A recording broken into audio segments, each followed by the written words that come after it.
Hi, I'm Justin Ball, the owner of HammerHead Showers, and in this video I'm going to help you troubleshoot swaying of the adjustable shower arm if this thing sways side to side. Same thing with this diverter, this three-way diverter that comes included. And what I mean by swaying is, well, when you tighten this down, if you push this and the shower arm falls over and around, that's swaying, right?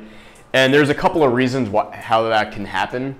One is the screened washer inside of the shower arm or the diverter could have been crimped down inside of the shower arm pipe that you attached it to.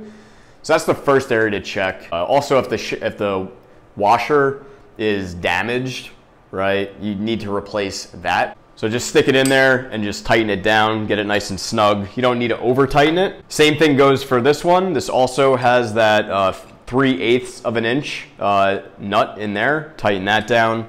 And then on these small ones, these small diverters, they have a different nut in there, and that is 5/16 of an inch. So same thing, just make sure that you're tightening it down, right? Like if I back it out, right, this thing is coming out, right?